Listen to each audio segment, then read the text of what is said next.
फोक कहानियां। कितनी अजीब है ना ये फोक कहानियां। इतने बड़े देश के अलग अलग प्रांतों, अलग अलग कोने से आकर भी एक दूसरे से एक रिश्ता सा गांठ लेती हैं और बिना कुछ बोले, बिना कुछ कहे हम लोगों के दिल में उतर जाती हैं। मैं हूं अष्टम नीलकंठ और आप सुन रहे हैं कल की कहानियां। और जैसा आपसे वायदा किया था उसी को निभाते हुए आज हम आ गए हैं आपके लिए खास मणिपुर से एक फोक कहानी लेके। तो शुरू करें।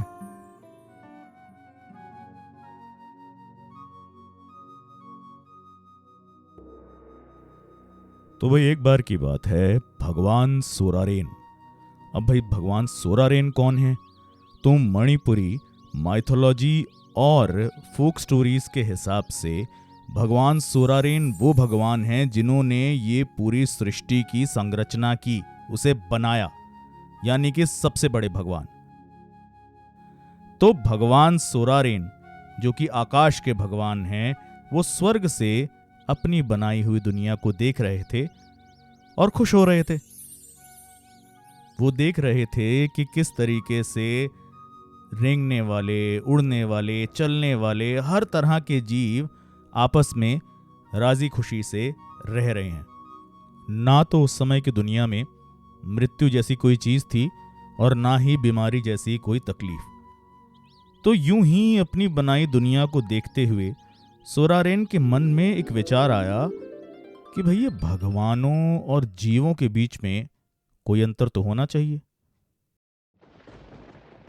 अब उस विचार को लागू करने के लिए सोरारेन ने भविष्यवाणी की कि सारे धरती के जीवों मेरी बात सुनो, मैं सोरारेन तुम्हें अपने पास बुलाता हूं।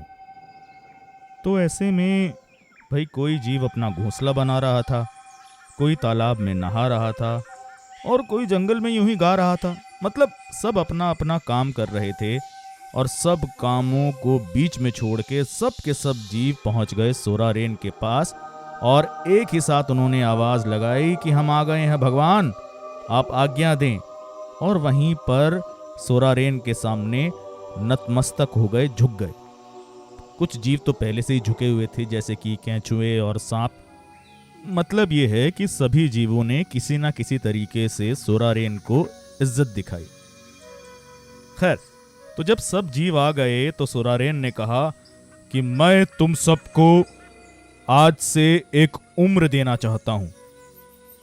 आज से भगवान और जीव सब के सब अमर नहीं रहेंगे और जीवों की एक उम्र होगी और तुम जितना चाहे उतनी उम्र मुझसे मांग सकते हो।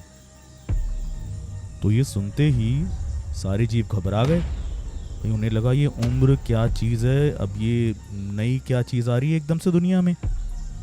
तो सबको मोटिवेट करने के लिए सोरारेन ने कहा कि जो मेरे पास सबसे पहले आएगा उसको ना कभी मृत्यु आएगी और ना ही वो बीमार होगा।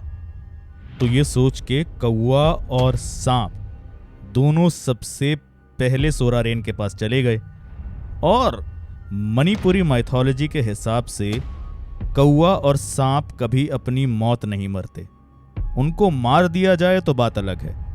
सांप अपनी कैंचुली बदलकर वापस जवान हो जाता है और कौवा भी कभी अपनी मौत मरते हुए देखा नहीं गया है।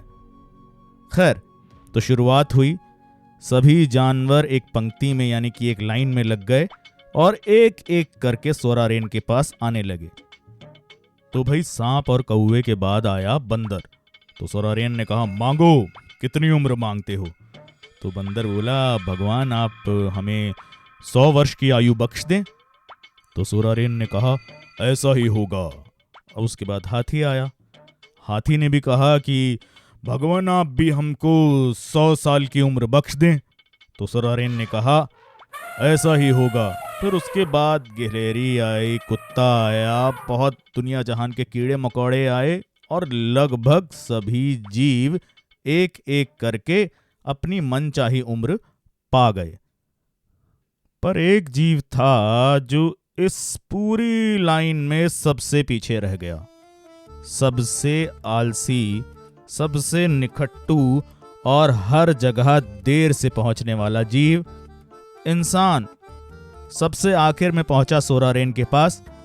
सोरारेन ने उसे हताशा से देखा और कहा, मांगो इंसान, कितनी उम्र मांगते हो? तो इंसान तो पहुंचा था देर से, उसे नहीं पता था कि भाई किस जीव को कितनी उम्र मिली है, तो उसने हड़बड़ी में कह दिया कि भाई 50 साल की आयु दे दीजिए आप मेरे को।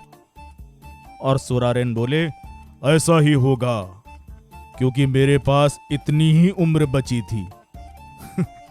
अब भाई इंसान को लगा अच्छा है, ठीक ठाक 50 साल सही उम्र है। अब इंसान सोरारेन के यहां से बाहर निकला, और जैसे हम लोग बचपन में रिपोर्ट कार्ड मिलने के बाद एक दूसरे से नंबर पूछने लगते थे, वैसे ही इंसान भी बाहर आकर बाकी जीवों से, जानवरों से उनकी उम्र पूछने लगा। तो भाई बंदर ने बताया कि मुझे तो 100 साल की उम्र मिली है। हाथी से पूछा तो उसने बताया कि मुझे भी 100 साल की उम्र मिली है। अब बाकियों की उम्र सुन के इंसान को पता लगा कि उसने कितनी बड़ी बेवकूफ़ी कर दी है, और वो बहुत जोर जोर की रोने लगा और मोटे मोटे टसुए टपकाने लगा। तो भाई ये सब देखकर बंदर और हाथी को चिंता हुई। उन्होंने कहा, भाई क्या बात हो गई, क्यों रो रहे हो? तुम्हें तो उतनी उम्र मिली ना जितनी तुमने मांगी थी। तो इस पे इंसान बोला कि भाई मेरे को बहुत दुख हो रहा है कि तुम दोनों को अकेला छोड़कर मैं इस धरती से कितनी जल्दी चला जाऊंगा। और वो पहले से भी ज्यादा दहाड़े मार मार कर रोने लग गया।